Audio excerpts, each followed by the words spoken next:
Avant-dernier week-end de la saison, bonjour, on se retrouvera encore samedi et dimanche prochain. Pour le moment, c'est l'avant-dernier dimanche que nous passons ensemble. Nous sommes le 11 juin, premier tour des législatives. Alors, qui est sur le plateau Thé au Café? C'est la première fois que cette personne vient sur ce plateau. Je vous la présenterai puisqu'il s'agit d'une femme dans quelques instants.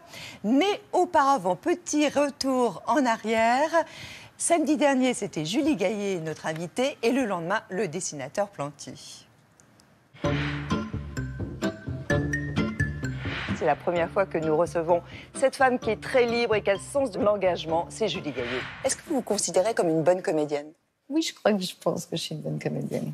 En tout cas, j'essaye de l'être. Et je crois qu'au travail, au travail, au travail. J'avais joué le rôle d'une aveugle. Je m'étais dit comment les aveugles ont été joués dans tous les films. J'ai regardé tous les films avec des aveugles. Puis après, je me suis posé la question de la représentation des aveugles. Je suis allée à l'Institut national des jeunes aveugles. J'aime bien faire ce travail de recherche. J'aime bien ça. Quel est votre pire souvenir de tournage? Ah, mais moi, je peux le dire parce que vraiment, en plus, je l'adore. Et j'ai coproduit son film. Très vite, j'ai tourné avec Agnès Varda. C'était mon deuxième long métrage. Et c'était un enfer, ce tournage. Pourquoi? Parce Tous les jours. Il y avait nombre d'acteurs qui passaient sur le plateau. C'était complètement fou. Un peu bordélique. C'était totalement dingue. Et moi, j'ai été projetée là-dedans avec Agnès qui me donnait des textes le matin. Donc, dès le tout début, j'ai fait « Ah, c'est très difficile. En fait, c'est pas du tout ce qu'on nous raconte. » Comment vous avez traversé la tempête médiatique? C'est pas facile. Je dois avouer que ça a été un moment compliqué. C'est sûr que j'ai certainement moins joué. Il y a eu des moments plus compliqués où voilà, il y avait des attaques de tous les côtés, d'essayer de se protéger un peu. Quand notamment vous avez été nominé au César pour Quai d'Orsay, et certains ont attribué d'ailleurs ce coup de projecteur à votre nouveau statut, si je puis dire, ça vous a blessé évidemment? Ça blesse. Ça blesse, c'est dur, ça blesse, et en même temps, ne pas aller au César, ça n'aurait pas eu de sens. Donc j'ai dit, voilà, je vais y aller. Qu'importe ce que pensent les gens, moi je sais ce qui est vrai, la vérité des choses, et c'est ça qui compte. Que représente le tatouage que vous avez en bas de votre dos? Comment vous savez ça? C'est une calligraphie qui représente la paix. Qu'est-ce que vous feriez si vous étiez un homme le temps d'une journée? J'irais jouer au foot et j'irais dans les vestiaires des garçons et pas toute seule dans le vestiaire des filles. Votre réplique de Star Wars que vous préférez? The Force be with you. Bonjour Jean Planty, Bonjour. Vous venez me rejoindre? Je vous rejoins. Est-ce que vos dessins correspondent toujours à vos convictions? Ah ben, j'espère. Elle est bien, votre question. Oui, oui. Ah, oui, oui. Comment vous pouvez... C'est bien que vous ayez posé cette question. Oui, bien sûr. Que ce n'est que mes convictions. Ce n'est que ça, mes convictions. Et même... Donc, on sait tout de vous par vos dessins? Ah, beaucoup de choses. Est-ce que vous êtes très, très, très accro de l'actualité? Ah, j'adore ça. J'ai beaucoup d'admiration pour mes amis journalistes, même si des fois j'aimerais un peu secouer le cocotier des médias. Que moi, je fasse tout un truc en dessin sur la poignée de main de Trump avec Macron. D'accord, mais moi, je suis caricaturiste. On m'a piqué mon boulot. Les médias font tout un bin sur la poignée de main. C'est à moi de le faire. Mais vous pensiez un jour que les dessinateurs en France seraient une profession à risque? Quand j'ai créé Cartooning for Peace, je suis allé voir mes copains danois à Copenhague. Et quand j'ai vu qu'ils vivaient un cauchemar, celui Kurt Vestergaard, qui est le plus connu des Danois, il est accompagné de 6 policiers avec des fusils mitrailleurs. Sa salle de bain, c'est un bunker qui, Encore aujourd'hui? Encore aujourd'hui. Il n'y a pas très longtemps, ils ont essayé de le tuer à la hache. Donc il s'est enfermé dans son bunker. Et sa voiture est une voiture blindée qui fait 20 tonnes. Moi, je vais dans des écoles où il y a des petits jeunes de 14-15 ans, des fois, qui me disent « Mon copain, ils ont été assassinés, c'est bien fait. Ils l'ont cherché. » Et là, je me dis, bon, là, il y a du boulot. Et donc, là, vous parlez bien sûr de Charlie Hebdo. Évidemment, du drame du 7 janvier. Il faut tout reprendre calmement. Et je préfère entendre des bêtises que d'entendre des balles siffler à mes oreilles. Avec qui vous aimeriez être coincé dans un ascenseur? C'est pas drôle d'être coincé dans un ascenseur, mais avec vous, Catherine, ce sera toujours un plaisir. Il faut que ce soit quand même quelqu'un qui ne sache pas paniquer. Et... Alors, c'est pas bon pour moi. Quel épitaphe vous aimeriez voir sur votre tombe? Au Père-Lachaise, il y a une tombe d'un dessinateur. Je ne veux pas lui piquer, mais j'adore. Il y a marqué sur sa tombe « Je vous avais bien dit que j'étais malade ». Voilà, ça c'est l'humour de Planty. Qui est là? Vous allez vous présenter. Quelle est votre profession, s'il vous plaît? Chanteuse. Votre situation familiale? Je suis maman d'un petit garçon. Est-ce que vous avez une obsession dans la vie? Le temps. Et une devise? Il est bien d'avoir la foi, encore faut-il être croyable. Et votre prénom et votre nom? Boulet Isabelle. Bonjour Isabelle Boulet. Bonjour. Chanteuse québécoise, plus de 4 millions de disques vendus, beaucoup de tubes. Et ce nouvel album, le 13e du nom Bonjour. et le 10e d'inédit. Ça fait plaisir de vous rencontrer. Merci. Je suis Mais très oui. heureuse d'être avec vous parce que je vous regarde souvent. Du Québec? Oui, je vous regarde du Québec et je vous ai regardé en France, bien évidemment. Est-ce que vous allez bien? Je vais très bien. C'est toujours amusant de rencontrer pour la première fois quelqu'un, parce qu'on se fait une idée de la personne. On se dit, tiens, elle est peut-être grande, elle est peut-être ceci. Non, Et- moi, je suis pas grande. Mais je vous- ouais, pas très grande. Non, j'ai toujours. Les gens sont souvent très impressionnés de me voir dans la vie parce qu'ils s'imaginent que je suis grande et en fait, c'est la télé souvent qui fait ça Ouais. et la scène, ça sublime toujours. Donc, on a toujours l'air plus grand que soi, mais je fais 1,51 m, donc je suis vraiment pas très Petit grande. gabarit, mais Ouais. joli gabarit. Il y a Richard Orlinski qui viendra nous rejoindre. Oui. C'est un sculpteur, c'est un artiste, l'artiste français le plus vendu d'ailleurs dans le monde. Orlinski, alors vraiment, il porte bien son nom parce qu'il a de l'or au bout des doigts. Il sera avec nous dans l'émission. Isabelle, si je vous montre cette photo. Ah, vous savez ça? C'est moi au téléphone, je dois avoir 2 ans, 1 an et demi, 2 ans, et je parlais avec ma grand-mère. Parce que je passais des coups de fil. En fait, je vivais à ses côtés parce qu'on vivait, tout le monde, on était dans la même maison. Il y avait un mur mitoyen et une porte que je pouvais ouvrir pour arriver chez ma grand-mère et chez ma tante Adrienne. Ça, c'est votre père. Ça, c'est mon papa. Et là, je suis encore plus petite. Je dois avoir 10 mois là-dessus. Plantez le décor, Isabelle. Ouais. On J'ai est- grandi dans un À village. Sainte-Félicité. Ouais. Un petit village. Ça vend pas, ça, déjà. Non. Ouais. Oh, la Félicité, chance. mais en fait, l'histoire, cette partie-là de la Gaspésie, au début, ça s'appelait Pointe-au-Massacre. Alors, c'est encore plus oui. fantasmagorique. Ça fait un peu pirate et tout, mais mon village s'appelle Sainte-Félicité et nous, on avait l'un des restaurants du village qui était sur la route principale, qui était le restaurant Le Gourmet. Donc, c'était tenu par mon père et ma mère. Et quelques années après, mon père a décidé de faire construire en plus un bar. Et en tant que fille de commerçant, de quoi vous avez été témoin? Bien, de pas mal de choses, mais surtout, ce dont je me rappelle, et c'est probablement l'une des raisons pour lesquelles je chante, j'ai été témoin du chagrin des grandes personnes. Donc, c'était la plupart des gens qui venaient dans cet environnement-là, c'était des gens qui étaient des ouvriers, qui Qu'elle n'est avaient... pas forcément très bien. Non, C'était une parce sorte que de quand on refuge. arrive, oui, le restaurant était un refuge. Mon père accueillait ses amis. La plupart étaient des hommes. Il y avait très peu de femmes, mais les femmes étaient des femmes avec pas mal de caractère, beaucoup de personnalité aussi. Mais c'est surtout le chagrin des hommes dont je me souviens le plus. Les bagarres aussi, mais ça, c'est moins drôle, mais ça, c'était quelque chose aussi. Et ça, c'est les aussi cris la des hommes et matière, tout. d'ailleurs, de mes chansons. De vos chansons, bien Ouais. sûr. C'est un milieu modeste. Est-ce que vous avez connu des manques? Des Et manques. lesquels? Je pense qu'on en a tous des manques. Je pense que l'enfance pure et simple, c'est probablement quelque chose qui aurait pu me manquer. Mais j'ai l'impression que je la retrouve en vieillissant. Donc, moi, j'ai l'impression que j'ai un peu... Il y a des choses... en ayant mon fils aussi, ça m'a replongé dans l'enfance. Et en le voyant, lui, grandir, évoluer, je me rends bien compte que j'ai pas eu la même enfance que lui, et c'est tant mieux.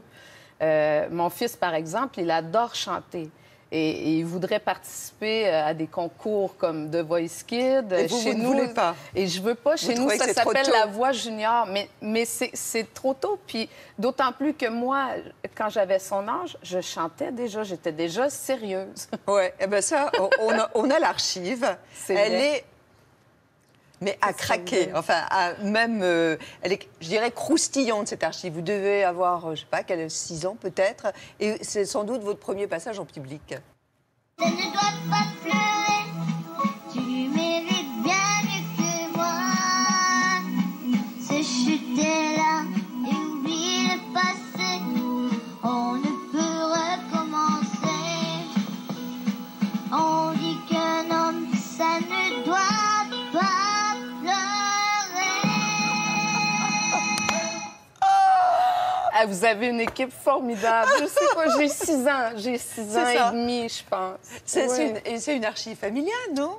Oui, probablement. C'est un monsieur, en fait, qui m'avait filmé à cette époque-là. C'était très rare. Et lui avait gardé cette vidéo.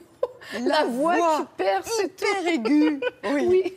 Et une chanson qui s'appelait « On dit qu'un homme, ça ne doit pas pleurer ». Donc, c'est drôle dans la voix d'une petite fille de 6 ans et demi. Vous êtes partie de chez vous, vous aviez quel âge? 16 ans, hein? 16 ans, Vous êtes oui. partie Très tôt. à Québec, Ouais. faire des études littéraires. Être émancipée, couper le cordon familial et quitter donc la famille, ça vous a fait du bien? Ça m'a fait du bien, mais quand je suis arrivée, une fois que je suis arrivée là-bas, en fait, bon, j'étais quand même chez l'une de mes tantes, mais l'une de mes tantes qui me laissait beaucoup de liberté, beaucoup d'espace. Je me souviens de m'être sentie très coupable. C'est comme si je m'étais sentie coupable d'avoir quitté mes parents. Mais j'avais besoin de partir. J'avais envie de partir et j'y pensais depuis très, très longtemps. Même si j'aime beaucoup l'endroit d'où je viens, mais je savais, je me sentais appelée par quelque chose d'autre.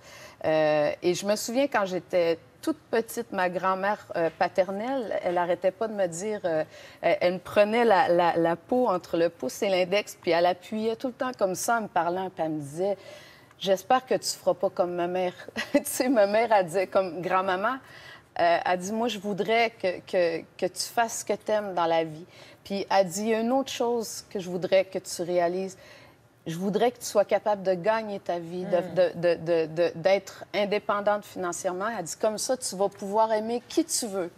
Et j'étais toute petite. Et donc, j'ai l'impression que ces paroles-là m'ont suivie toute ma vie. C'est comme un écho. Je les ai tellement entendues, elles y tenaient tellement que quelque part, tu sais, j'ai comme tenu cette promesse-là. Oui, vous avez exaucé son vœu, vous l'avez réalisé, son rêve.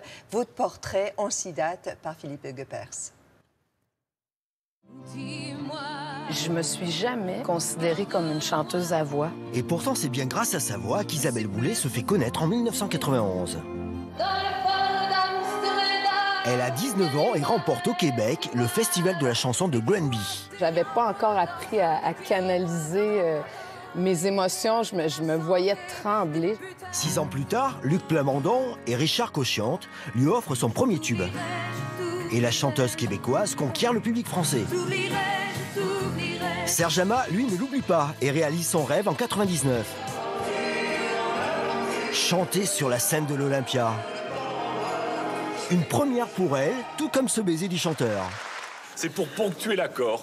Ouais, on va dire ça comme ça. Je ne sais pas si c'est un hasard, mais depuis, Isabelle adore chanter en duo. Avec Patrick Bruel. Et même avec sa mère. Faut lui dire maman. 2000, c'est la consécration. Elle signe son plus gros succès en France. Rien ne va mieux qu'ici-bas. Premier Olympia en tête d'affiche et 2 victoires de la musique. Je vous remercie de m'avoir laissé vous apprivoiser avec mes chansons. 2011, Isabelle Boulay nous emmène dans les grands espaces. C'est fin octobre, début novembre. C'est le plus country de ses albums, orchestré par Benjamin Biolay. 2014, elle reprend le répertoire de Serge Reggiani. Il suffirait de presque rien pour t'empêcher. Faut dire qu'elle adore les reprises. Isabelle Boulay est une interprète qui a trouvé sa voix. Déjà 13 albums vendus à plus de 4 millions d'exemplaires. Pas mal pour quelqu'un qui ne se considère pas comme une chanteuse à voix. De quoi vous êtes le plus fier? D'être restée moi-même. Je pense que c'est la chose dont... d'être restée vraiment très, très près de mes valeurs. Et c'est difficile? Ben, en fait, c'est un exercice de tous les jours. De trouver sa place, c'est déjà une chose formidable dans la vie. Trouver notre place, c'est un cadeau. La garder, c'en est un autre. Et la garder en restant soi-même, bien, ça demande un petit peu plus d'effort. Vous aviez rêvé de venir en France et de faire carrière en France? Bien, c'était pas défini de cette façon-là, mais j'ai rêvé de la France très tôt. Pourquoi? Parce que ma mère était probablement fascinée par les artistes de variété françaises. Il y avait tout un folklore dans ma tête parce que comme je vivais au bord de l'eau, mon père me disait que Paris, c'était la ville lumière, que c'était de l'autre côté de la mer. Le soir, nous, à partir du rivage, on voyait les lumières de la côte nord. Donc moi, je pensais que Paris, c'était ce que je voyais de l'autre côté, la ville lumière. 1995, c'est une grande date pour vous. Oui. C'est Starmania. Oui. Ça a été une aventure fabuleuse. Vous reprenez le rôle de Fabienne Thibault. Oui, exactement, le rôle de Marie-Jeanne. Voilà. Et ça, c'est grâce à qui? C'est grâce à Luc Plamondon. Luc Plamondon qui me reçoit chez lui pour faire des... Il nous raconte le jour où il vous a proposé le rôle. Le jour où j'ai offert le rôle de Marie-Jeanne dans Starmania à Isabelle Boulay, c'était en 1995. C'était au Palais des Congrès, directement devant 4000 personnes tous les soirs. C'est des grands débuts, là, sur scène. Ça, c'est incroyable. Un jour vous verrez la serveuse tomate. Et pendant 2 ans et demi, 1 million de personnes l'ont vu chanter. Qu'est-ce qui vous a séduit chez elle? Sa voix d'abord, sa voix, mais aussi ce visage, les grands yeux. Les yeux, c'est très important, vous savez, hein? C'est aussi important que les voix. On se rencontre, on est toujours seul au moment. Elle a une très belle diction, un très beau phrasé de la langue française. Se déteste, se déchire. Quand elle chante, on dirait qu'elle nous parle. Ça, c'est assez rare. Vous savez, elle a du Juliette Gréco en elle. Quelle est la chanson que vous préférez d'elle? C'est l'hymne à la beauté du monde, parce qu'elle en fait une version formidable. Qui n'ont pas la bonté du monde.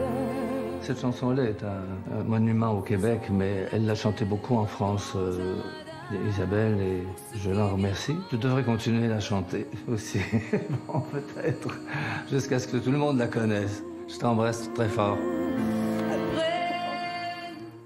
Il est aussi parolier, bien sûr, de Notre-Dame de Paris, nouvelle version tournée d'ailleurs du 9 au 12 novembre au Palais des Congrès à Paris. La chanson dont il parle, c'est une chanson que vous avez d'ailleurs chantée en hommage aux victimes des attentats. À Vimy. Et je l'ai chantée en fait dans mon spectacle de Reggiani. On faisait une pause dans le spectacle et j'interprétais cette chanson-là.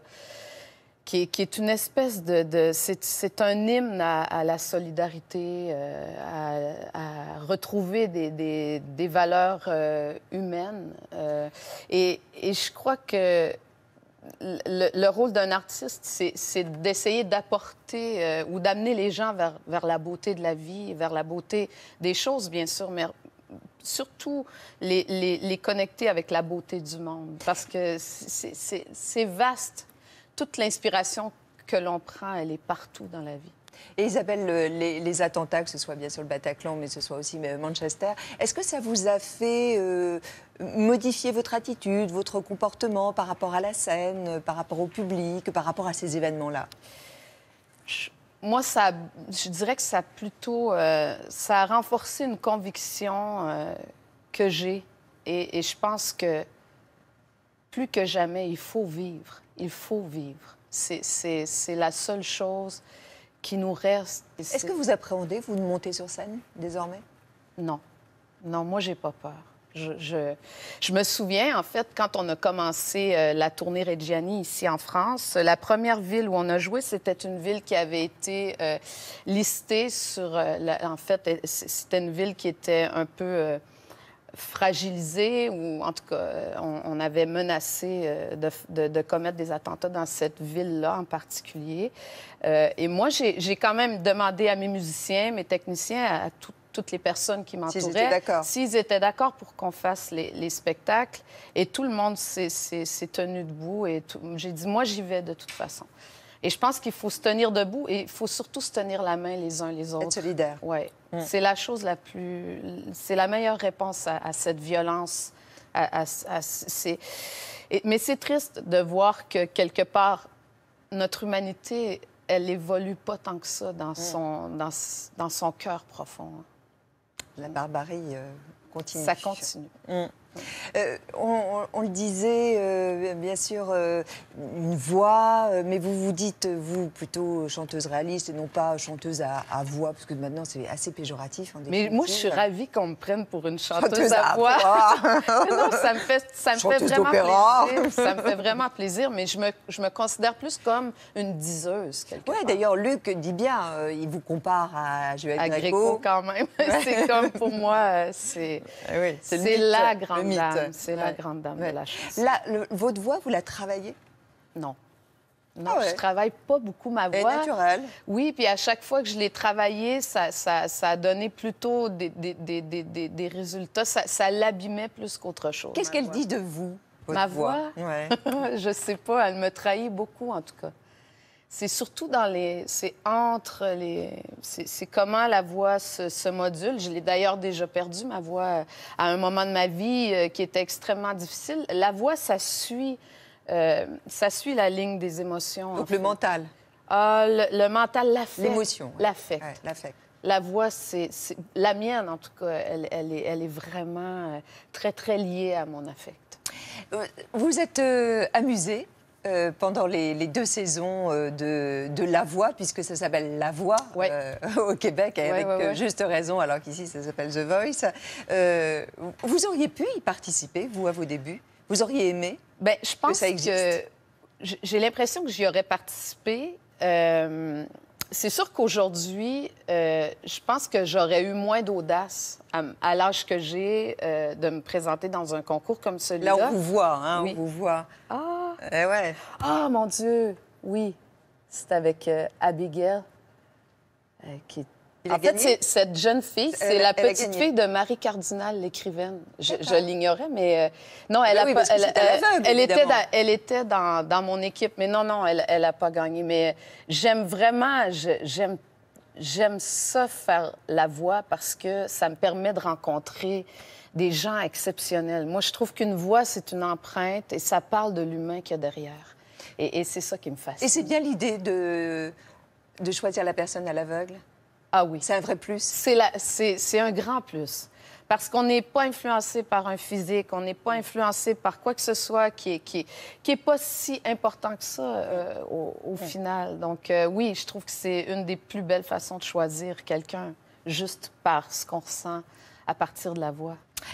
Isabelle, on a passé un moment avec vous à Paris. Alors, vous avez un quartier qui est le 17e. Oui, hein, qui est là, mon vous quartier. avez un pied-à-terre. Ouais, hein, ouais. Et puis, on vous a réservé une surprise de taille. D'autant qu'il pleuvait. Oui, mais ça me fait pas très peur, la pluie. Oui, j'imagine. Bon, c'était au mois de juin. Pourtant, c'était il y a 48 heures ou il y a 3 jours, je crois. Ouais. Et il pleuvait, mais à trombe. Alors ça vous a pas inquiété? Non. On vous dit pas où on l'a emmené, mais en tout cas, c'était une jolie expérience. C'était la première fois où vous rendiez dans cet endroit. Et c'est Philippe Aiguepers et Pierre Coussier qui vous ont accompagné.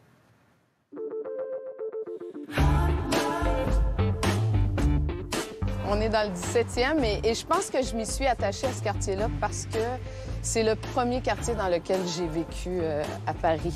Est-ce que vous aimez les surprises? J'adore les surprises. Je suis vraiment comme une enfant. J'ai gardé ça, cette espèce de capacité d'émerveillement. Premier indice, on va se mettre au vert. Est-ce qu'on sort un peu de Paris? Oui? On sort de Paris. On sort de Paris. OK. Deuxième indice, on espère que vous n'en aurez pas besoin. Donc, il y a de l'eau, des flotteurs. Est-ce qu'il y a des étangs? Des lacs. Des lacs?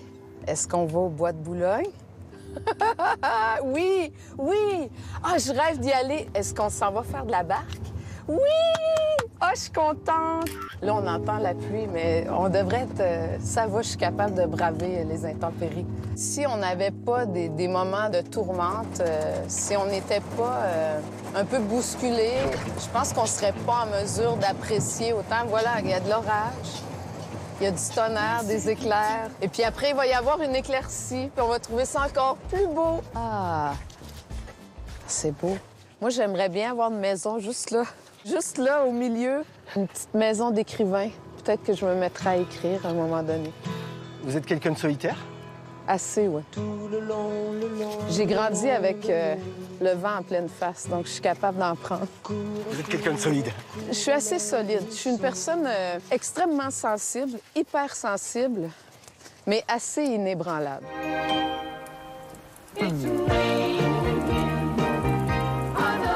On arrive au barque. On arrive! On va les avoir mérités. Vous y croyez encore? Ben oui, j'y crois. Ben, on va pas se laisser intimider par 3 gouttes de pluie, non. En Gaspésie, on est comme habitué d'avoir les 4 saisons dans la même journée. Mais moi, j'aime ça. J'adore ça. Vous seriez capable de partir sous l'orage, là? Sur une barque? Oui, oui, je pourrais. Chiche. Ben, je m'en... Est-ce que vous avez le pied marin? Ben, je pense que oui. J'ai le pied marin, le cœur marin, tout. J'ai un tatouage avec une encre de bateau. Voilà. Il représente quoi? Ben, les ancrages, mon fils, les 1000 marins que j'ai faits dans ma tête. Parce qu'on voyage beaucoup dans nos têtes aussi. Ça demande de l'entraînement quand même, hein? J'ai pas beaucoup de coordination, mais j'ai beaucoup de volonté. Regarde, il y a des gros poissons! Ils sont énormes! Mon Dieu, j'ai peur. Là, il pourrait m'arriver un malheur, là. Est-ce que vous êtes romantique? Pas assez. Je prends pas assez le temps d'aimer, des fois. Et c'est drôle parce que je chante beaucoup de chansons d'amour. C'est peut-être une manière pour moi de répondre à la question. Vous êtes amoureuse en ce moment? Ça se voit, non? Tous les trains, tous les bateaux, tous les avions ne m'emmèneront jamais assez loin. Vous êtes toujours joyeuse ou là, c'est parce qu'il y avait des caméras? Non, non, je suis plutôt joyeuse, moi. Ça me prend, en fait, pas grand-chose pour me rendre heureuse. Et vous êtes enthousiaste? Assez, oui, oui. Mais c'est vrai que je fais des chansons plutôt mélancoliques. Mais quand je suis triste, je descends très, très, très profond et puis je me donne une poussée, puis ça... Vous avez connu la dépression? Ah oui, bien, en fait, j'avais 19 ans. Et assez pour vous dire que c'est la chose que je ne souhaite même pas à mon pire ennemi. C'est vraiment difficile. Je compatis beaucoup avec les gens qui ont vécu cette maladie. genre. Oui, c'est une maladie. Moi, j'ai eu la chance de m'en sortir quand même assez rapidement et j'étais très, très bien entourée. Mais je pense que j'ai fait une dépression à cause des circonstances. C'était très circonstanciel. C'est pas quelque chose qui est venu me hanter ou me prendre d'un coup. Je pense que ça a été pour moi une manière de réagir à des événements. Et je pense que je deviens plus déprimée quand ma vie est pas... ne correspond pas à ce que j'ai envie de vivre comme vibration. Donc, en même temps, la dépression, ça peut être un rempart ou un signal d'alarme. Ou en tout cas, les moments de déprime, ça nous indique, en tout cas moi, ça m'indique que je suis pas dans le bon chemin et que je suis pas en accord avec ce qu'il y a dans mon cœur. Avant de parler de votre actualité, vous qui vivez au Québec, comment vous jugez le retrait du président Donald Trump des accords de Paris sur le climat? Ouf! En fait, c'est un drôle de personnage. Je pense que tout part de là.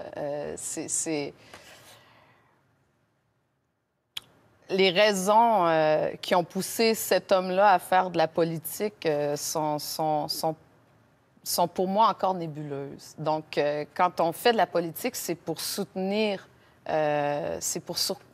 notre peuple et essayer de faire un écho et des alliances avec les autres peuples. Ça semble pas être vraiment une préoccupation pour lui, en fait. Il est plus...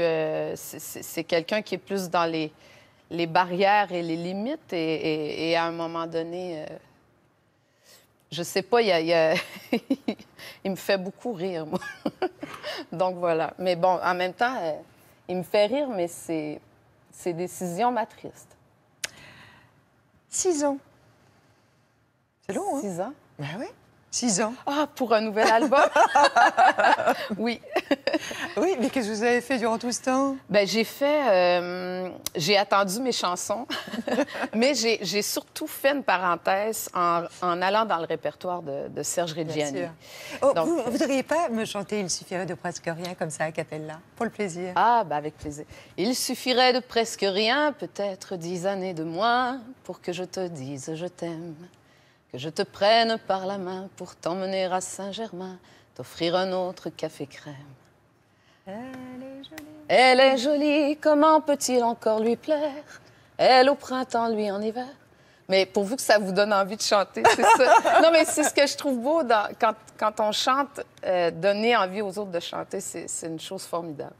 Alors, pourquoi vous n'écrivez pas? Alors, c'est vrai que vous savez très bien vous entourer. Hein. Benjamin Biolay, qui a réalisé évidemment cet album. Il y a la Grande Sophie, il y a Raphaël, il y a Cœur de pirate, il y a Carla Julien Bruni. Clerc, Carla Bruni, Alex Nevsky. Donc bravo. Hein. Mais on se dit, bon, ça va maintenant. Pourquoi on passe pas à l'écriture, aux paroles? Ben, je pense que j'écrirai jamais de chansons, en fait. Peut-être que je viendrai à l'écriture à un moment donné, mais on dirait que je sais foncièrement que j'écrirai jamais de chansons. Et moi, je suis heureuse d'être une interprète parce que je pense que c'est l'un des plus grands luxes de ma vie. Je travaille avec des gens que j'admire beaucoup et pour moi, ça, c'est un stimulant immense. C'est comme... c'est de l'artisanat de luxe pour moi. Et donc, il y a un vrai plaisir à recevoir des chansons aussi belles et puis après à en devenir l'interprète. Donc, je pense, et puis je suis tellement exigeante que je serais incapable de me mesurer à ma propre exigence. Il y a une lettre entre Biolay et Boulay. Oui, Ouais. c'est vrai. On aurait pu être frères et sœurs. Absolument. Mais d'ailleurs, ça ressemble à une collaboration très fraternelle. Oui, c'est très... On est vraiment... on vient un peu du même milieu. Je pense qu'on a rêvé des mêmes choses et on entre en accord très vite quand on est ensemble. On dirait qu'il y a quelque chose... les fréquences se mettent au diapason très rapidement. Ouais. Et c'est une vraie belle rencontre pour moi. Il nous parle de votre collaboration. Ah. Mon amour reste 3 jours.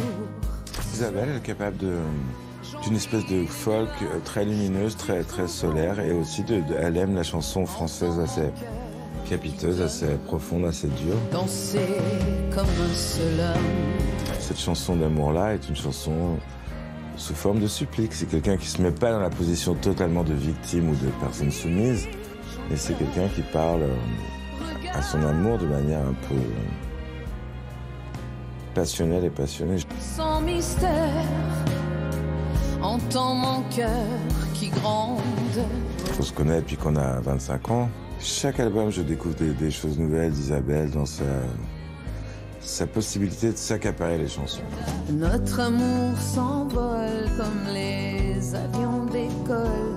Il est déjà trop tard, plus de rendez-vous. Plus on fait l'album, plus elle exprime les mêmes désirs et elle les verbalise de mieux en mieux, mais Isabelle veut que les choses soient sexy, musicalement. Qu'est-ce que c'est sexy musicalement? Bien, que ça appelle au corps, en fait, et que les chansons soient près de l'os. Et c'est quelque chose qui me tient beaucoup à cœur. Comme si on on chantait dans l'oreille des gens, comme si on chantait... comme s'ils avaient la tête sur notre cœur. C'est ça, pour moi, sexy. Ça... C'est charnel. Oui, exactement. Mon amour, c'est une sorte de supplique. Vous êtes plutôt, dans les textes, victime que conquérante. Et pourtant, dans la supplique, il y a quand même... Il y a un vrai positionnement volontaire. On sent que la personne va finir par se relever. Je pense que je chante pour accompagner les autres. Et donc, c'est vrai que la plupart des chansons d'amour sont souvent des complaintes. Donc, c'est pour essayer d'entrer en lien avec les autres et leur dire que je les comprends et leur dire qu'ils ne sont plus seuls. Mais ça me fait aussi, moi, me sentir moins seule. Mais est-ce qu'il faut avoir vécu ces sentiments pour les partager, pour les interpréter? Si on ne les a pas vécus, il faut avoir été assez proche de quelqu'un qui les a vécus. Il faut les avoir vus vivre. Il faut avoir été sensible à la souffrance d'autrui, à la détresse. Mais je pense qu'à partir du moment où on a vécu un chagrin d'amour, je pense qu'on a tous les stigmates qu'il faut pour interpréter. Tout à l'heure, vous allez nous interpréter une chanson, une très belle chanson de Carla Bruni et de Julien Clerc, Le garçon triste. Je suis désolée, mais moi, j'ai bien regardé et c'est un hommage à Éric. Oui, j'ai dédié la chanson à Éric. Bon. Alors, bien sûr, je vous pose la question, qui est Éric? C'est mon amoureux. Voilà. Ouais. Bon, c'est un avocat qu'on connaît bien. Ça vous a un petit peu agacé parce que vous avez été pris en flagrant délit, si je puis dire, par les paparazzis. C'est Éric Dupond-Moretti, que nous avons d'ailleurs reçu ici. Il est triste, Éric? Bien, c'est-à-dire que je pense qu'à l'intérieur de tous les hommes qui embrassent des professions comme cette profession-là, il y a un garçon triste. C'est une manière de répondre à la tristesse que d'avoir cet élan-là pour un métier et de le faire surtout, je pense que c'est dans la manière de le faire qu'il se distingue. Et je pense que ça fait écho à une tristesse originelle.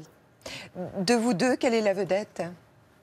Bien, c'est-à-dire qu'il a beaucoup plus, je dirais, d'aisance que moi avec toute la... Je le regarde parfois et moi, j'arriverais pas... Lui, il arrive devant les caméras et c'est comme... C'est naturel presque pour lui. Alors que moi, j'ai plutôt une nature discrète.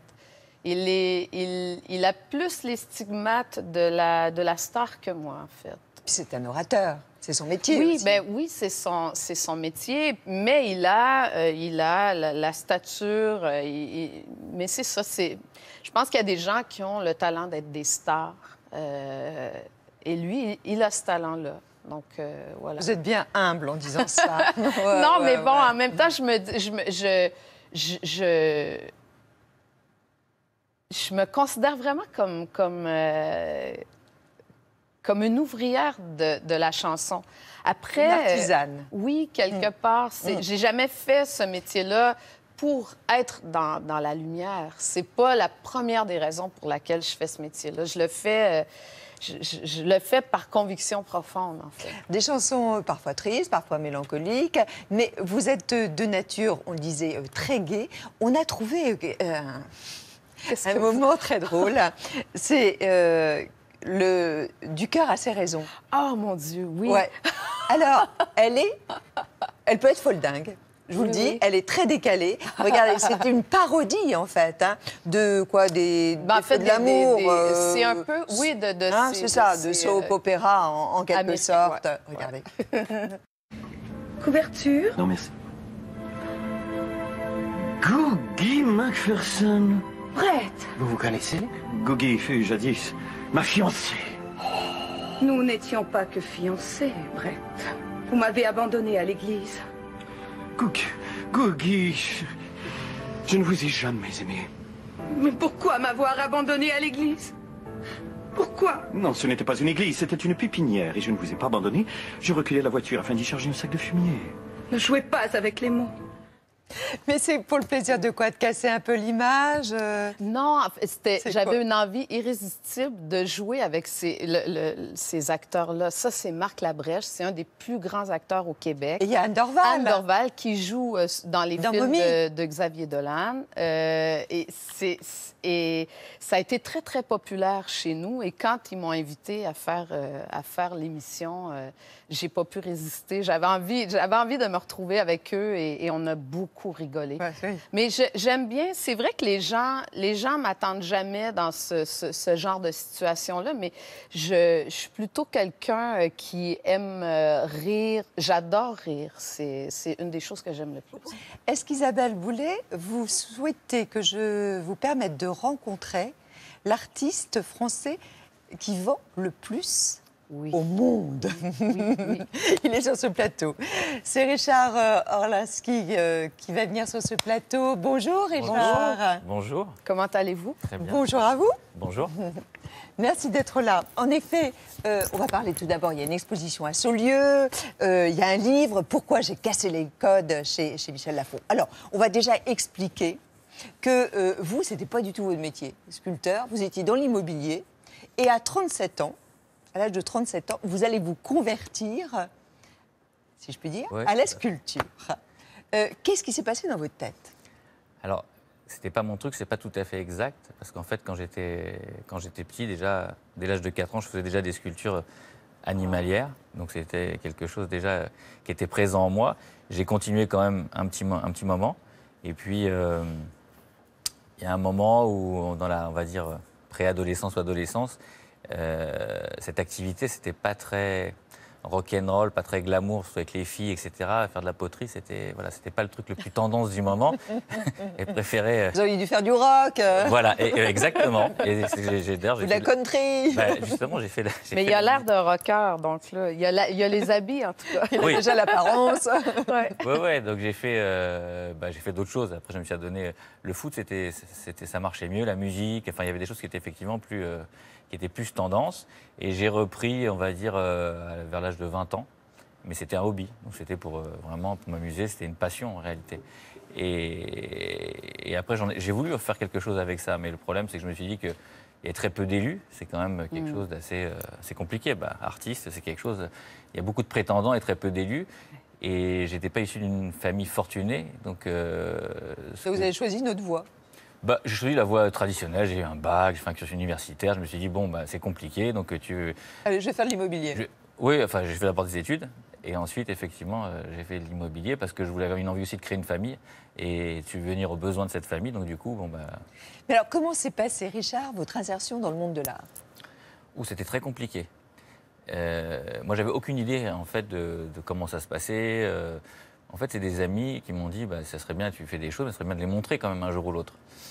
Et je n'étais pas prêt, en réalité, pour les montrer. Puis j'avais assez peur, parce que quelque part, c'est prendre un risque, aller vers les autres, se mettre à nu, être jugé, c'est de la critique, etc. Alors que moi, dans mes activités, je n'étais pas jugé. D'autant que ça marchait très bien. Oui, ça marchait très bien, j'ai une société, c'est un truc traditionnel. Alors que là, s'exposer, c'est quand même pas si facile que ça. Il y avait comme une pudeur et une réserve qu'il faut se lancer, il faut se jeter. Mais il y a un moment, un instant de ma vie où j'en pouvais plus du costume que je portais. Et pourtant, l'aspect extérieur était joli. C'était une belle réussite, etc. Mais moi, ça ne me convenait pas. Et j'ai eu un moment, un burn-out presque. Et j'étais complètement... j'étais pas bien. Quand on ne fait pas ce qu'on aime. Voilà. C'était à contre-courant. J'étais très mal dans ma peau. Il faut que je change. Et puis, il y a un moment où j'en pouvais plus, quoi. Et donc, du coup, j'ai eu le courage, enfin en tout cas j'ai essayé, je me suis dit Mais Richard, comment vous avez choisi ce thème? Puisque en fait vous avez un thème récurrent. Vous parlez de l'animal? Oui. Oui. En fait l'animalier c'était encore ancré très... En fait je pense que tous les enfants, ils aiment les animaux. C'est quelque chose qui est très présent. Moi j'ai eu le livre de la jungle avec Mowgli, on a tous les jeux vidéo avec les animaux. L'animal, je pense que c'est très présent, même l'être humain, des Égyptiens, enfin on a toujours... Et pourquoi le crocodile? On le voit là. Ah oui, le crocodile. Le crocodile, en fait, c'était effectivement, c'est la première sculpture que j'ai montrée d'ailleurs quand quand j'ai essayé de tenter de rentrer dans le monde de l'art. Et pour moi, c'est un animal qui est extrêmement important parce qu'il a vécu à toutes les ères, puisqu'il est antérieur aux dinosaures et il a des capacités assez particulières ou à s'adapter à être en coma presque. Donc il est témoin vraiment de l'humanité. Et puis il y a beaucoup de rapports aussi avec l'instinct, le cerveau reptilien. Il y a un vrai parallèle entre l'homme et l'animal. Et puis il y a une violence qu'il utilise aussi, mais à bon escient, puisqu'il utilise sa violence pour se nourrir. Et pas comme nous, les êtres humains, parfois pour pas grand-chose et pour faire un peu des bêtises. Est-ce qu'il faut être éduqué pour apprécier l'art? Non, je crois pas du tout, justement. Alors, il y a beaucoup... Justement, moi, c'est ça que j'ai subi, les problèmes, parce que vous en parliez tout à l'heure. C'était l'intelligentsia bien pensante de l'art contemporain. Je ne suis pas issu du Sérail, je n'ai pas suivi le cursus qu'il aurait fallu, je n'ai pas suivi les codes qu'il fallait. Donc on vous a mis des bâtons dans les roues? Ah oui, c'était pas des bâtons, dans l'art il y a tellement des piliers. Ah oui, c'était des piliers, ah non, c'était incroyable, il y avait une telle violence, j'ai subi vraiment des choses, on n'a pas le temps d'en parler, mais c'était vraiment une très très grande violence. Et donc moi je pense que l'art c'est quelque chose qui doit, moi en tout cas quand je vois, c'est une émotion. C'est-à-dire qu'il faut avoir une émotion, voilà, ça me plaît. Par exemple, dans ce que je fais, en tout cas ce que j'essaye de faire, c'est de transmettre quelque chose, qu'il y a un vrai partage. Moi, je pense que je fais un art populaire, dans le bon sens du terme, avec une lisibilité immédiate et une émotion immédiate. Et ça, c'est très important. Mais est-ce que vous n'êtes pas très copié? Oui. Parce que ça donne l'impression aujourd'hui qu'on voit beaucoup, en fait, d'animaux. On voit votre jean, là, qui est derrière Isabelle. Ça vous agace pas, tout ça? Oui, ça m'agace, mais c'est un peu la rançon du succès, quelque part. Après, ça m'agace. Non, j'ai l'impression d'avoir initié une espèce de style, ou sans prétention aucune, mais d'avoir lancé quelque chose, et les choses de couleurs vives. Alors, c'est pour ça que, justement, je fais des sculptures de plus en plus complexes et de plus en plus compliquées. En dentelle ? Voilà, parce que ça, c'est très compliqué à réaliser, donc c'est des heures et des heures de... Mais est-ce que vous touchez encore à la matière ? Oui, je touche encore à la matière, parce que je suis comme un enfant, moi, dès que je découvre... Ça, c'est nouveau pour moi, c'est des choses... Dernièrement, j'étais dans une carrière de marbre pour voir ce matériau que je ne connaissais pas. Et j'ai découvert de l'onyx rouge, j'ai découvert plein d'autres choses. Et je suis toujours comme un enfant qui découvre. Donc voilà, après de dire que je suis là, c'est pas moi qui crée les pièges. J'ai des ateliers avec des gens qui travaillent. Moi, je crée, on va dire, la première pièce. Vous avez pléthore de collaborateurs aujourd'hui? Oui. Combien? Plus d'une centaine. Et aujourd'hui, c'est un travail d'équipe. Donc je suis très content et je le revendique. Je suis très content de travailler en équipe parce que je pense qu'en équipe, on est plus fort. Et j'écoute beaucoup aussi les avis des autres. Je ne travaille pas tout seul dans mon coin. Alors, est-ce que c'est pas vraiment accessible? Enfin, parce que... Alors, vous avez des pièces pas très chères, mais vous avez des pièces horriblement chères. Horrible. Sur commande? Si, en or. Oui. Mais j'ai des pièces pas chères aussi, justement. En or pour 15 millions d'euros, c'est ça? Oui, mais vous savez combien ça coûte, l'or? Non, mais certainement. Mais qui peut vous passer commande? Des gens très fortunés, évidemment. Oui, mais vous savez que dans le monde de l'art contemporain, alors en tout cas pour les gens qui sont aisés, qui ont beaucoup d'argent, c'est pas non plus des sommes incroyables. Il y a des œuvres qui sont attribuées à plusieurs centaines de millions d'euros. Donc effectivement, c'est extrêmement cher. Mais mon but, c'est pas vraiment... Ça, c'était une commande spéciale. Et très sincèrement, pour être honnête, c'est pas quelque chose où j'ai beaucoup gagné d'argent parce que c'est très compliqué. Travailler l'or, il faut de la sécurité, il y a beaucoup de risques, etc. Donc c'était pas en fait une opération très, très avantageuse. Par contre, ce qui m'intéresse beaucoup plus, c'est rendre l'art accessible. Et j'expose à ciel ouvert, comme à Saulieu, gratuitement pour les gens, dans les stations balnéaires, à Courchevel, enfin, dans toutes les stations, dans beaucoup de stations balnéaires.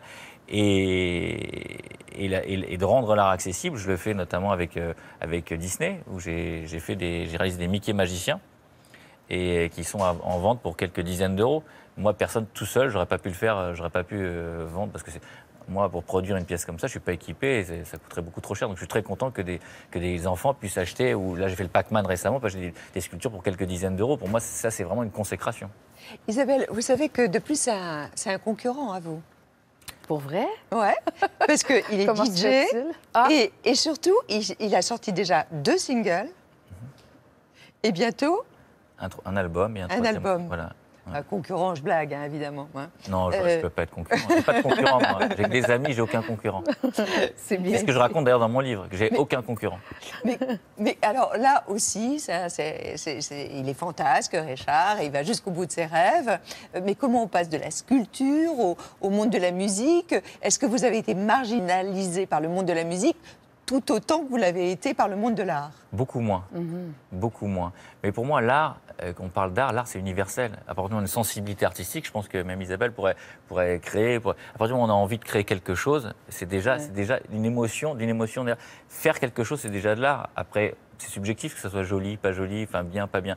C'est très très personnel. Mais je pense que tous les artistes, enfin quand on est artiste, on a une vraie sensibilité et c'est ce qui dégage de ça. Et je pense que la musique, d'abord c'est quelque chose que je faisais avant, que j'ai dit tout à l'heure, et je travaille en musique, donc c'est quelque chose qui me touche beaucoup. Il y a une telle émotion et une telle immédiateté dans l'émotion dans la musique que c'est prenant, quoi. Et donc c'est quelque chose qui m'a toujours accompagné depuis que je suis tout petit.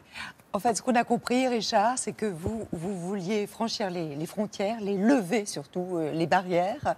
Et ça, on le comprend bien en lisant ce livre. Pourquoi j'ai cassé les codes, c'est chez Michel Lafon. Et puis, à Saulieu, c'est jusqu'à la fin de l'année. Oui. Jusqu'à fin décembre, donc on a tout le temps. Fin décembre. À Saulieu, c'est une très belle exposition. Au musée. Au musée Pompon. Voilà. Et Pompon, c'est important de le dire, je ne sais pas si tu le connais, mais c'est un des plus grands sculpteurs animaliers français, voilà. qui était le chef d'atelier de Rodin. Merci beaucoup, Richard. Merci. Merci à vous. Vous savez, Isabelle, c'est la première fois que vous venez sur le plateau de Thé au Café. Il y a une figure imposée qui s'appelle le dos à dos. Ah. Dos à dos avec vous, Isabelle Boulay, des réponses du tac au tac. Un cauchemar récurrent. Je suis dans des souterrains et j'essaie de trouver une issue et je suis avec ma famille. Avec qui vous refuseriez de chanter en duo? Ça m'est déjà arrivé. Vous n'osez pas nous le dire. Non, j'ose pas le dire, mais ça m'est déjà arrivé. Votre juron préféré? C'est québécois. C'est calice. C'est une grosse injure? Oui, c'est gros. Faut pas dire ça devant les enfants. Vous n'avez plus de batterie sur votre iPhone. Quelle est votre réaction? C'est pas quelque chose qui me dérange beaucoup, en fait. En amour, est-ce que vous préférez une vérité qui fait mal ou un mensonge qui console? Une vérité qui fait mal. Votre plus grand moment de solitude? 7 ans après la mort de mon père, j'ai pris le téléphone pour lui parler. J'ai réalisé qu'il n'était plus là, en fait. Une mauvaise habitude dont vous aimeriez vous débarrasser? Manger des chips au vinaigre. Le luxe dont vous ne pourriez pas vous passer? Manger des chips au vinaigre. Au cinéma, qu'est-ce qui peut vous faire détourner les yeux de l'écran? Des scènes de pendaison. Le lieu le plus excitant pour un rendez-vous amoureux? Je pense que c'est un hôtel de bord de mer. Est-ce que vous avez déjà subi la violence d'un homme? La violence verbale, oui. Qu'est-ce que vous faites en cas de déprime? Je vais dans une librairie et j'achète des livres. Chez quelle personnalité vous aimeriez pouvoir entrer en loose day, en catimini? Chez le pape François. Qu'est-ce que vous feriez si vous étiez un homme le temps d'une journée? Ça, qu'est-ce que j'aimerais être un homme? Moi, je me suis dit que dans ma prochaine vie, je voulais être un homme. Donc, j'aurais pas assez d'une journée pour être dans la peau d'un homme. Sur une échelle de 1 à 10, à quel point êtes-vous heureuse dans la vie? 9. Pas mal. Si votre fils vous demandait une définition de l'amour, qu'est-ce que vous lui diriez? Celui que je te porte. Vous chantez en vérité. À quelle occasion mentez-vous? Quand mon fils me demande si le Père Noël existe. Je dis qu'il existe encore. Est-ce que vous avez menti durant cette émission? Non. Est-ce que vous êtes d'accord pour nous interpréter un titre? Oui. Vous êtes accompagnée? Oui, je suis accompagnée de Michel Amsalem. Et le titre, c'est Le garçon triste. Voilà. Merci. Merci.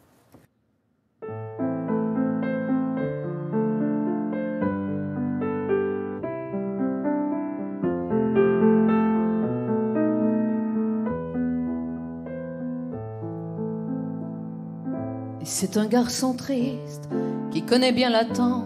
C'est un gosse oublié. Oui, c'est un garçon triste et son cœur de brocante à prendre ou à laisser. Comme les garçons tristes, il invente, il résiste pour se faire remarquer. Comme si la tristesse, cette mauvaise sorcière, elle avait fait s'envoler. Et comme les garçons tristes, il dessine sans répit de quoi se consoler. Un frisson, un délice, un instant, un abri, quelque chose à rêver. J'aime ce garçon triste, comme à chaque sourire il semble s'excuser. J'aime comme il sait croire, comme il sait s'éblouir simplement d'exister. Je chante un garçon triste qui se donne des grands airs pour ne pas se noyer. Comme tous les garçons tristes, il aime jouer au cador, jouer au roi du quartier. Et puis ce garçon triste est entré dans ma vie. Il a tout dérangé, mes rêves et mes esquisses, mes souvenirs, mes délires. Il a tout emporté. C'est pour un garçon triste que j'ai posé mes armes doucement à ses pieds. Et pour ce garçon triste, je suis prête à souffrir, je suis prête à trembler. Il est comme une promesse, il est comme un vacarme ou comme un naufragé. Il est ma seule tendresse, mon amour, mon alarme, mon enfant, mon péché.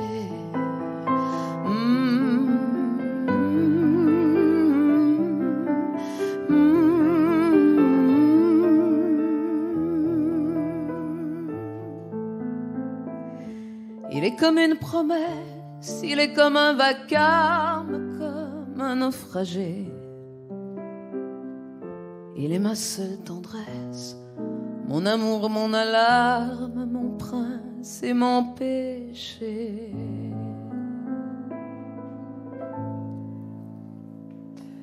Merci à tous les deux. Merci beaucoup. Merci Isabelle. Une chanson de Julien Clerc et de Carla Bruni. Merci Michel Amselem qui vous accompagnait ce matin. Une tournée, l'Olympia, le 18 octobre. Et puis, bien sûr, il y a le CD et il y a ce vinyle. C'était important pour vous? Oui, surtout parce que la photo de l'album a été faite par le grand Peter Lindbergh. Et ça, pour moi, c'était un rêve. Ben, je comprends. Ouais. Rien que ça. Je voulais remercier l'artiste, puisqu'il y avait beaucoup d'artistes sur ce plateau aujourd'hui. Il s'agit d'une femme. Il s'agit de Hong In-sook. Elle expose jusqu'au 13 juillet à la galerie Alain Margaron, rue du Perche, à Paris, dans le 3e. Alors, Hong In-sook, c'est une artiste coréenne. Elle travaille les notions de méditation, de contemplation sur de grandes feuilles comme ça de papier mouillé. Magnifique. Et le temps pour elle est essentiel. Donc retenez son nom, Hong In-sook, qui est exposé sur ce plateau. Je voulais vous parler du week-end prochain. Ce sera le dernier de la saison. Samedi prochain, je vous emmènerai à Sète. Oui, Sète, dans l'Hérault, à quelques kilomètres de Montpellier. Nous mettrons le cap sur le sud pour vous faire découvrir celles et ceux qui reflètent l'âme de cette ville, très artistique, multiculturelle. Et puis vous voyez, on se retrouvera aussi avec Candice Renoir, alias Cécile Bois, puisque cette série emblématique de France 2, Candice Renoir, est tournée à Sète depuis de très nombreuses années.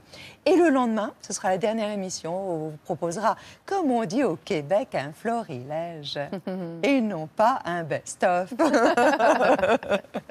Voilà, alors tous ceux qui ont participé à l'émission Thé au Café depuis septembre 2016 jusqu'à juin 2017, eh bien, seront présents avec les moments marquants, les moments saillants de cette saison. Portez-vous bien Merci beaucoup. Merci. C'était un plaisir de vous recevoir pour la première fois. C'est pas la dernière, hein, on est d'accord? Ah non, c'est pas la dernière. Chouette, alors. Passez une très, très bonne journée. On se retrouve samedi prochain pour un nouveauté au café. L'émission, bien sûr, consacrée à Isabelle est rediffusée cette nuit. Vous pouvez la revoir aussi sur notre chaîne YouTube, aussi sur notre application France Télé. Et on va faire un petit selfie. Allez, ce sera la dernière épreuve de l'émission. C'est pas une épreuve, bon, alors ça va. Si c'est un plaisir, tout va bien. Portez-vous bien. Merci de votre confiance. Voilà, regardez.